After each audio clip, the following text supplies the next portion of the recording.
કેમ છો બેટા? આપણે લોકોએ શરત નામનો લેસન છે એ શરૂ કરી દીધો છે, જેમાં બે અગત્યના પાત્રો છે, બેંક માલિક અને યુવાન વકીલ. અને એમાં બેટા કઈ કઈ વસ્તુ જોઈ હતી એ આપણે ક્વેશ્ચન આન્સર થ્રુ છે એ જોઈએ, જેને કારણે ક્વેશ્ચન આન્સર પણ ડિસ્કસ થઈ જાય અને આપણો પહેલો પાર્ટ છે એની લિંક પણ મળી જાય, પહેલા પાર્ટની લિંક મળી જાય.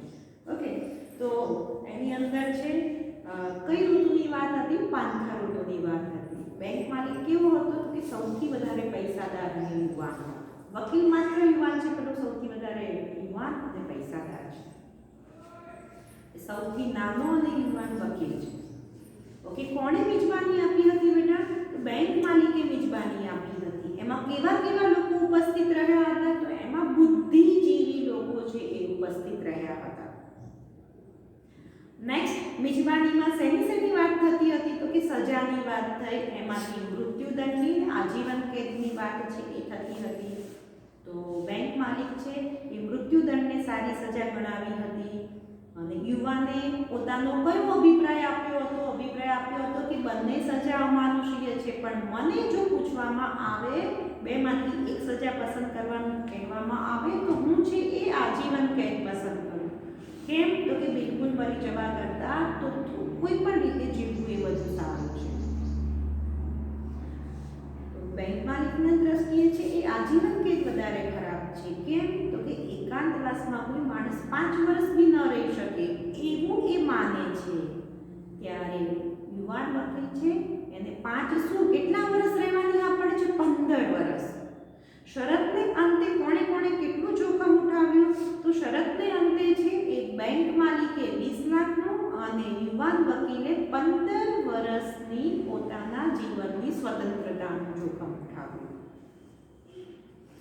ઓકે, હજુ બે વખત વિચારી લેવા કોણ સમજાવે છે? બેંક માલિક. કેમ? તો કે છે મારે માં 20 લાખની કશી કિંમત નથી, કશી વિસાત નથી, પણ તારે મન તું તારી જિંદગીના સૌથી અગત્યના 15 વર્ષની સ્વતંત્રતાનું જોખમ ઉઠાવી રહ્યો છો. અને વળી એને શું પણ કહ્યું હતું? તો કે છે ફરજિયાત ભોગવવી પડતી સજા કરતાં સ્વયં સ્વીકૃત સજા છે એ વધારે કંટાળાજનક હોય છે, એટલા માટે તું હજુ 2 વખત વિચારી લેજે. પણ નહીં, આ વકીલ છે તો ટસનો મસ થયો નહીં. અને શરતની અંદર પણ પાછી કેટલી શરતો, કેવી શરતો રાખવામાં આવી હતી? પહેલી વસ્તુ બેટા શું આપણને કહેવામાં આવ્યું હતું? તો કે છે ને ક્યાં રહેવાનું છે વકીલને? તો બેંક માલિક છે એના ભાગમાં આવેલ એક સુંદર આવાસ છે, એ આવાસમાં એને 15 વર્ષ રહેવાનું હતું. જમવા માટે શી વ્યવસ્થા હતી? તો કે છે જે ઈચ્છે છે જમવાનું મેળવી શકશે. પણ આ બધો વ્યવહાર ક્યાંથી ચાલશે? માત્ર નાનકડી બારીમાંથી જ આ બધો વ્યવહાર. એના કારણે માણસનો અવાજ સુદ્ધા પડવો જોઈએ. તો એ આ 15 વર્ષ દરમિયાન પોતાની સાથે કઈ વસ્તુ રાખી શકશે? સંગીતના વાદ્યો, કેટલાક પુસ્તકો રાખી શકશે, એ પત્રો લખી શકશે, જમવાનું જે ઈચ્છે છે જમવાનું પણ મેળવી શકશે. અને આ જે શરતો કરી છે પેટા શરતો, એમાંથી એક પણ શરતનું જો યુવાન વકીલ ઉલ્લંઘન કરે તો એને શું ગેરફાયદો થશે? તો એને 20 લાખ તો શું એક પૈસો પણ મળશે ને, એનો મતલબ એને 20 લાખની ખોટ પડશે, ગેરફાયદો થશે. અને હવે બેટા આપણે જોવાનું છે કે કોઈ માણસ બેટા કોઈ એની પોતાની કઈ ભૂલ પણ નથી, છતાંય 15 વર્ષ ઘરની આટલા મોટા ઘરની અંદર એકલો માણસ 15 વર્ષ શું કરે છે? કેવી રીતે 15 વર્ષ છે એ પસાર કરે? એના 15 વર્ષના અનુભવો છે એ આપણને બેટા ક્યાં? તો કે છે લેસનમાં આગળ આપવામાં આવ્યા છે. એવું કીધું લેખકે કે પહેલા વર્ષે છે યુવાન વકીલને ઘણી બધી એકલતા સાલી. પછી ધીમે ધીમે એ પ્રસિદ્ધ ગ્રંથો વાંચવા માંડ્યો. ગ્રંથ પણ કેવા?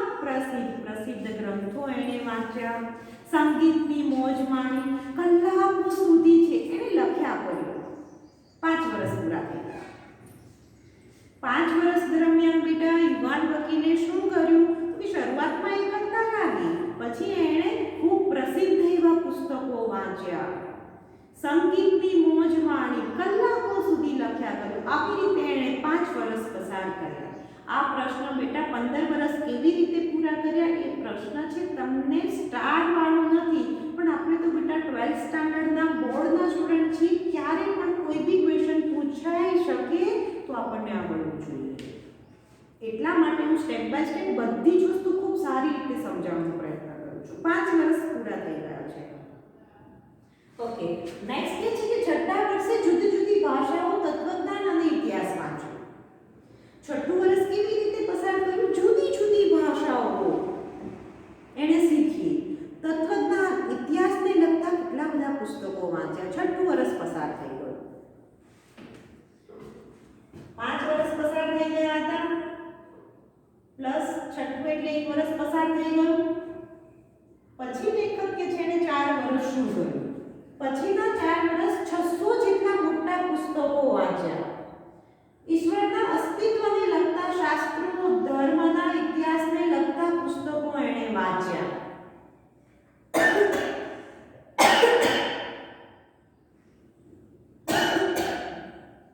પછીના 4 વર્ષ એણે 600 જેટલા પુસ્તકો મોટા પુસ્તક પણ કેવા મોટા પુસ્તકો. કેટલા વર્ષ પૂરા થયા? 10 વર્ષ પૂરા થયા.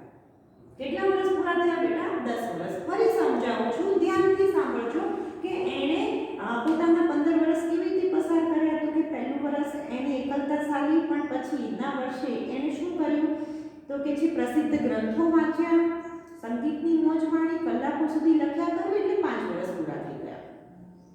છઠ્ઠા વર્ષે જુદી જુદી ભાષાઓ, તત્વજ્ઞાન, ઇતિહાસ છે એ વગેરે વગેરે એને વાંચ્યું. પછીના 4 વર્ષ એને 600 જેટલા મોટા પુસ્તકો વાંચ્યા. 10 વર્ષ પૂરા થઈ ગયા. અને હવે ધ્યાનથી સાંભળજો, બધા જ બચાવ. પછી એને 10મા વર્ષ પછી એક આખું વર્ષ છે એક ટેબલ પાસે બેસીને બાઇબલનો જ અભ્યાસ કર્યા કર્યો. એક વર્ષ એને શેનો અભ્યાસ કર્યા કર્યો? બાઇબલનો જ વારંવાર છે એ અભ્યાસ કર્યા કર્યો. પછી વર્ષ નથી દેખાડતા, પછી ડાયરેક્ટ કહે છે આપણા લેખક એન્ટો ચેખોવ કહે છે કે પછી એણે ઈશ્વરની અસ્તિત્વને લગતા શાસ્ત્રો, ધર્મનો ઇતિહાસ એને લગતા શાસ્ત્રો વાંચ્યા. છેલ્લા 2 વર્ષ જુદા જુદા વિષયો પરના ઘણા બધા પુસ્તકો વાંચ્યા. જુદા જુદા વિષયો પરના ઘણા પુસ્તકો લાસ્ટ 2 યર વાંચ્યા છે. અને પછી પ્રકૃતિ વિજ્ઞાન, રસાયણ વિજ્ઞાન, ઔષધ વિજ્ઞાન એવા કેટલા પુસ્તકો વાંચ્યા અને થઈ ગયા એના 15 વર્ષ પૂરા. 11મું વર્ષ એણે બાઇબલ વાંચ્યું, પછી 4 વર્ષ થયા, એટલે કુલ કેટલા વર્ષ થયા? 15 વર્ષ. આવી રીતે એણે 15 વર્ષ છે એ પૂરા કર્યા છે. નાની બારીમાંથી જમવાનું મેળવતા. હવે ધ્યાનથી સાંભળજો દરેકે દરેક સ્ટુડન્ટ બેટા. સજા છે એ શરૂ થઈ હતી ક્યારે? 1870 14મી નવેમ્બર બપોરે 12 વાગે. તો ઓબ્વિયસ વાત છે સજા પૂરી ક્યારે થશે? તો કે 1885 14 નવેમ્બર બપોરે 12 વાગે સજા પૂરી થવાની હતી. આ બેટા આપણે જે સમય એના બિંદુ સાથે જે 2 દ્રશ્યો જોઈએ છે, આ એક દ્રશ્ય આપણે જોયું કે બિચારે આવું કરીને માંડ 15 વર્ષ પૂરા કર્યા છે. તો બીજા સ્થળ પર શું ચાલી રહ્યું છે? આ યુવાન વકીલની વાત છે એ પાછું આપણે જોયું. તો હવે વૃદ્ધ બેંક માલિક છે એ શું કરે છે એ બાજુ આપણે જોઈએ છીએ. વૃદ્ધ બેંક માલિક છે એ બેઠો હતો. અતિશય ઠંડીની રાત હતી. રાત પણ કેવી ઠંડી વિશેષણ છે. એણે વિચાર્યું કે કાલે 15 વર્ષ પૂરા થશે. આજે 13મી તારીખે વિચારે છે કાલે 14 નવેમ્બરે પેલા યુવાન વકીલના 15 વર્ષ પૂરા થશે અને શરત મુજબ મારે એને 20 લાખ રૂપિયા આપવા પડશે. શરત મુજબ મારે એને કેટલા લાખ રૂપિયા આપવા પડશે? તો કે શરત મુજબ મારે એને 20 લાખ રૂપિયા પડશે. અને ત્યારની પરિસ્થિતિ અને અત્યારની પરિસ્થિતિમાં ઘણો ફેર છે. કેવી રીતે? ત્યારે તો મિજબાનીમાં સૌથી વધારે પૈસાદાર માણસ હું હતો અને આજે પરિસ્થિતિ બદલાઈ ગઈ છે. ધીમે ધીમે અમારી આવક છે એમાં ઘટાડો થયો છે. હું ગરીબ બની ગયો છું અને હવે કાલે પેલું વકીલ છે એ 15 વર્ષની છૂટશે ને મારી પાસે બચી પાય એવા 20 લાખ રૂપિયા પણ લઈ જશે. અરે મરી પણ કેમ ન ગયો? એનું મૃત્યુ કેમ ન થયું 15 વર્ષ દરમિયાન? અરે એ મારા 20 લાખ રૂપિયા લઈ જશે, એ છૂટશે ત્યારે 40 વર્ષનો, મીન્સ કાલે 40 વર્ષનો થશે અને મારા પૈસા લઈ જશે, મારા પૈસે એ પરણશે, મોજ કરશે અને મારે ભિખારી જેવું જીવન જીવવું પડશે. ઈર્ષાથી હું એની સામે જોઈ રહીશ. ના ના, એ બિલકુલ ના પોસાય. હવે એકમાત્ર ઉપાય મૃત્યુ. કોને મારી નાખવાનો વિચાર આવ્યો બેટા? બેંક માલિક એવું વિચારે છે કે યુવાન વકીલને હું મોતને ઘાટ ઉતારી દઉં તો મારે 20 લાખ રૂપિયા આપવા પણ ન પડે, મારે ભિખારી જેવું જીવન ન જીવવું પડે, હું યુવાન વકીલની ઈર્ષા પણ ન કરું. અને એને બેટા હવે એક આખું દ્રશ્ય આંખ સામેથી પસાર કરજો. અતિશય ઠંડી રાત છે, રાતના 3 વાગ્યા છે. એણે જેલ આવાસની ચાવી લીધી, લાંબો કોટ પહેર્યો, કોટ પણ કેવો લાંબો કોટ પહેર્યો.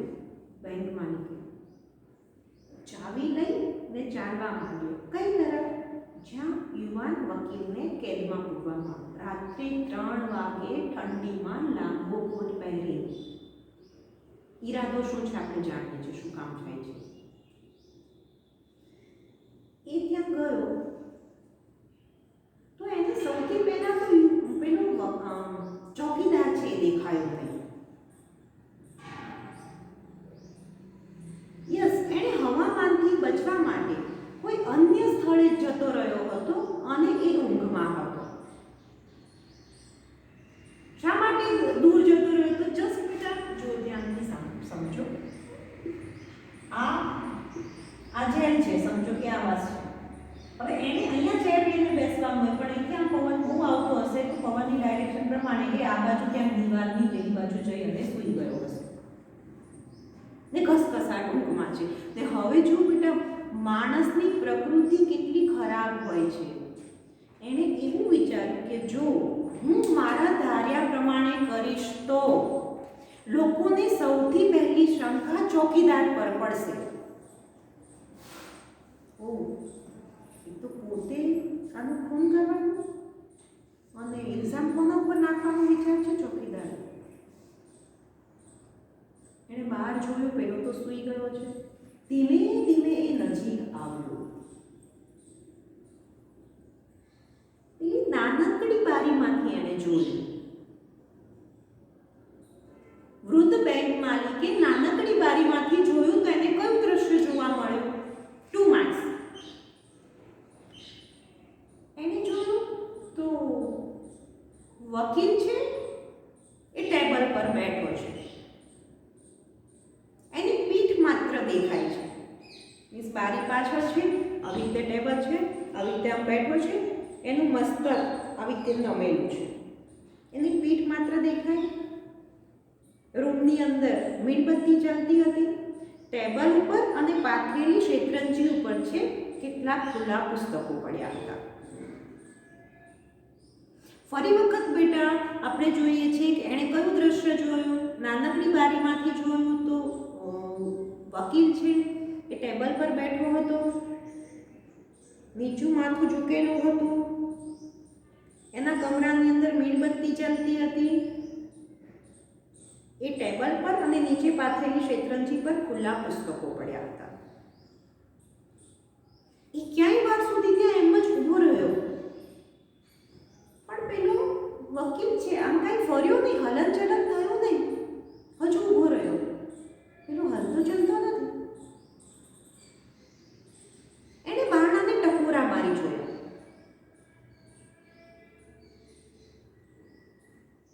પેલો ફર્યો નહીં, જાગ્યો નહીં. એટલે પેલાને ખાતરી થઈ ગઈ બેંક માલિકને કે નક્કી યુવાન વકીલ સૂઈ ગયો છે. પછી એણે તાળું તોડ્યું.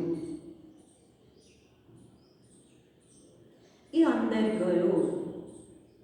અંદર ગયો તો વકીલ છે, આમ નીચું મસ્તક હતું એનું, અને એની આંખ સામે, એના મોં સામે બરાબર એક કાગળ પડ્યો હતો. એમાં સુંદર હસ્તાક્ષરે, હસ્તાક્ષર પણ કેવા સુંદર, મોસ્ટ વેરી મોસ્ટ એમપી તમારું વિશેષણ છે. સુંદર હસ્તાક્ષરે કંઈક લખ્યું હતું. બેંક માલિક છે એ પાતળા અને દુબળા એ વકીલને જોઈ રહ્યો.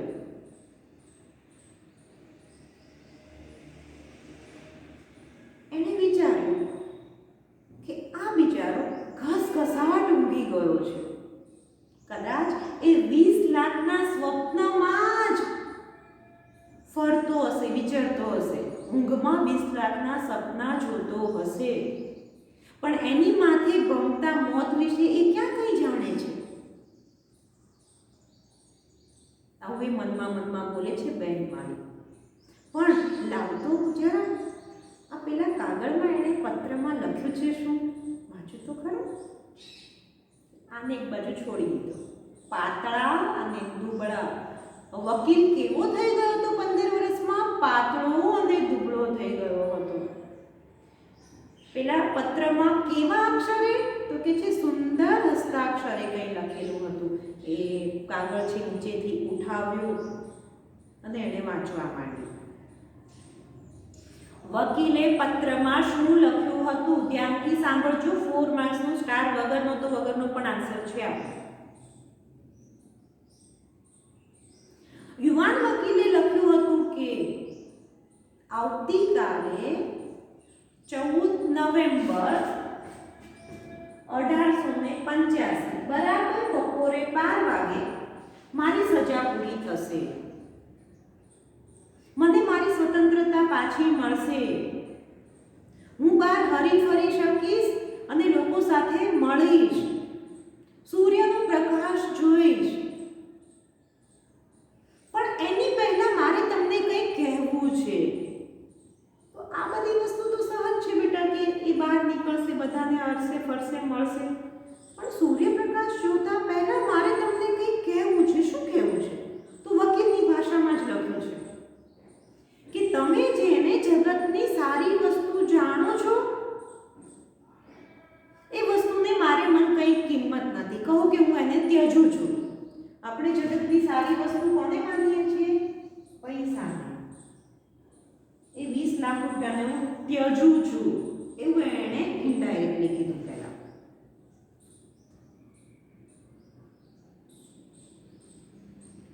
પછી તો કે છે આ 15 વર્ષ દરમિયાન મેં પુસ્તકો વાંચ્યા છે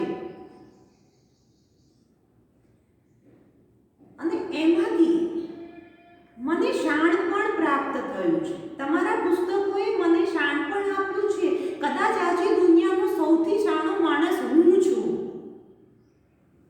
ભલે ઇનફેક્ટ મેં છે આ 15 વર્ષ દરમિયાન બહાર નથી નીકળ્યું, એક પણ માણસને મળ્યું નથી, વાતચીત કરી નથી, છતાંય મેં પુસ્તકો દ્વારા હરિયાળા ખેતરો, જંગલો, નદીઓ, સરોવરો, પર્વતો છે એની શેર કરી છે.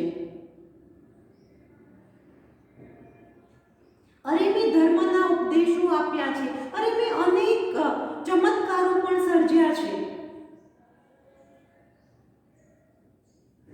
અરે મોટાના મોટા રાજ્યો મેં જીતી લીધા છે. આ બધું શું લખે છે? એનો મતલબ પુસ્તક દ્વારા આ સ્થળોના વર્ણનો વાંચ્યા છે. ચમત્કાર કહેવાય એટલું પણ એટલી બુદ્ધિ એનામાં આવી છે. મેં મોટા ને મોટા સામ્રાજ્યો જીતી લીધા છે એટલે શું? એનો મતલબ કે બેટા એને જ્ઞાન થયું છે કે જે તમે સૌથી સારી વસ્તુ સમજો છો પૈસો, એની મારે મન કશી કિંમત નથી, કારણ કે મૃત્યુ એ બધાનો નાશ કરશે. ધન, દોલત, બંગલા, ગાડી એ બધી જ અસ્થાયી વસ્તુ છે. અહીંયા ને અહીંયા પડી રહ્યા છે. માણસ મૃત્યુ પામે તો એટલો જ ઉપર જાય છે. આવું ધર્મ જ્ઞાન એને થયું છે, અલૌકિક જ્ઞાન એને પ્રાપ્ત થયું છે. એનો મતલબ એવો થાય છે જે લખે છે એની વકીલની ભાષામાં એનો મતલબ એવો થાય છે. તમે જેને સૌથી સારી વસ્તુ ગણો છો અને મારે મન એ છે એ સ્વર્ગ સમાન રકમ હતી, એને હું ત્યજીશ, એનો હું અસ્વીકાર કરીશ. કેવી રીતે અસ્વીકાર કરશે? મારી સજા આવતીકાલે બપોરે 12 વાગે પૂરી થાય છે, તો હું સજાના મુકરર સમય કરતાં 5 કલાક વહેલો જેલમાંથી ભાગી છૂટી અને હું મારા 20 લાખ રૂપિયા શરત મુજબના છે એ રકમને જતી કરીશ, એનો હું ત્યાગ કરીશ. પેલું વાંચે છે, ઓહ આ 20 લાખ રૂપિયા જતા કરશે. હું તો અહીંયા શું કામ આવ્યો હતો? અને મારી નાખવા માટે. રાજી રાજી ખુશ ખુશ થઈ ગયો. એણે કાગળ છે અને ટેબલ પર મૂક્યો. ને વિચિત્ર લાગતા માણસ પણ કેવું વિચિત્ર લાગતા માણસના કપાળ પર ચુંબન કર્યું. બેંક માલિકે યુવાન વકીલના કપાળ પર ચુંબન શા માટે કર્યું? કારણ કે એણે કાગળમાં લખ્યું હતું કે હું તમારા 20 લાખ રૂપિયા છે એ મેળવીશ નહીં, એની મારે જરૂર નથી, હું કાલે વહેલો ભાગી છૂટવાનો છું. એટલા માટે ખુશ થયેલા બેંક માલિકે એના કપાળ પર ચુંબન કર્યું અને એ પાછો ફર્યો.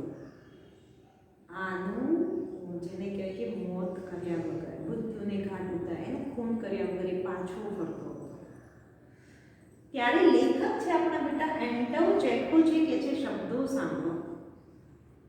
જિંદગીમાં ક્યારેય ન ઉપજ્યો હોય એટલો ધિક્કાર બેંક માલિકને પોતાના ઉપર ઉપજ્યો. બ્રેકેટમાં આ બિચારો માણસ કેટલો સારો છે. એક તો એણે 15 વર્ષ જેલ ભોગવી, વળી એણે મારા 15 લાખ 20 લાખ રૂપિયા જોતા નથી. એ મને ખબર નહોતી, બિચારો તો સારો છે, હું હમણાં એને મારી દે. સારું કર્યું પત્ર મેં પહેલાં વાંચ્યું. પોતાની જાત પર એને તિરસ્કાર થયો, પોતાના મનથી પોતાની જાત ઉતરી ગયો. ક્યારેય ન ઉપજ્યો હોય એટલો ધિક્કાર પોતાને ઉપજ્યો. એ પાછો જતો હતો, ઘરે જતો હતો, લોક મારી પાછો કેમ. બીજે દિવસે પહેરેગીરે આવી અને સમાચાર આપ્યા બેંક માલિકને કે પેલો કેદી વકીલ ભાગી છૂટ્યો છે. મેં લખ્યું હતું 5 કલાક પહેલો ભાગી છૂટીશ, તો ભાગી છૂટ્યો છે. એવા સમાચાર આપ્યા ત્યારે બેંક માલિકે છુટકારાનો શ્વાસ લીધો, છુટકારાનો અનુભવ કર્યો. ક્યારે એને છુટકારાનો અનુભવ કર્યો? તો કે પહેરેગીરી આવીને સમાચાર આપ્યા કે પેલો વકીલ છે 5 કલાક પહેલો ભાગી છૂટ્યો છે. એ સમાચારથી એ પોતે છુટકારાનો દમ લીધો. અહીંયા બેટા બન્યું શું? પાત્રો કેટલા છે? 2 પાત્રો છે. કયા કયા પાત્રો છે? વકીલ છે અને બીજું છે બેંક માલિક છે. કયા કેટલા પાત્રો છે? 2. હવે શરત લાગી આપણે જોઈ. પાઠનું નામ જ શરત છે બેટા, કે એકચ્યુઅલી શરત છે પૈસા કોણ જીતી ગયો? તો કે બેંક માલિક. પૈસાનો ફાયદો બેંક માલિકને થયો છે અને છતાંય આપણને જીત કોની થયેલી દેખાય છે? વકીલની. કેમ બેટા? કારણ કે એને પુસ્તકોમાંથી જ્ઞાન મેળવ્યું છે, ધાર્મિક થયો છે, આસ્તિક થયો છે, એ નિર્મોહી થઈ ગયો છે. આ લોકની ધન સંપત્તિ છે એને તુચ્છ સમજી અને દિવ્ય આનંદ તરફ છે એ વળ્યો છે. એટલા માટે ખરું કહીએ તો વકીલ હારી ગયો છતાં પણ વકીલની જીત આમાં દેખાડી છે. એટલા માટે શરત ટાઇટલ યોગ્ય છે. બીજી બાજુ જોઈએ કે બેંક માલિકને 20 લાખ રૂપિયાની ખોટ ગઈ નથી, આપવા પડ્યા નથી, છતાંય પોતાની જાત પોતાના મનમાં એ ઉતરી ગયો છે અને ધિક્કાર થયો છે કેમ કે પોતે ખોટું કામ કરવા જતો હતો. આમ બેંક માલિકની હાર દેખાય છે શરતને અંતે. એટલા માટે કહી શકીએ કે આ નવલિકાનું ટાઇટલ શરત યોગ્ય જ છે. ઓકે બેટા, ત્યાં આપણું ઇન્ટરેસ્ટિંગ લેસન કયો લેસન? તો શરત એ પૂરો થાય છે. હવે આ સેકન્ડ સેશનમાંથી આપણને કેવા કેવા ક્વેશ્ચન પૂછાય, લગભગ બેટા હું ચાલુ સેશને કહેતી ગઈ છું કે આવા પ્રશ્નો પૂછાય છે. કેવા માણસને ચુંબન કરવું વિચિત્ર લાગતા, શા માટે ચુંબન કર્યું? તો કાગળમાં લખ્યું તો હું તમારા 20 લાખનો ત્યાગ કરું છું એટલા માટે ચુંબન કર્યું. ક્યારે છુટકારાનો દમ લીધો એ આન્સર પણ હમણાં આપણે બેટા ડિસ્કસ કર્યું. ઓકે બેટા, હવે આપણે લોકો મળીએ છીએ કોઈ નેક્સ્ટ સેશનની અંદર નવા ટોપિક સાથે. ઓકે.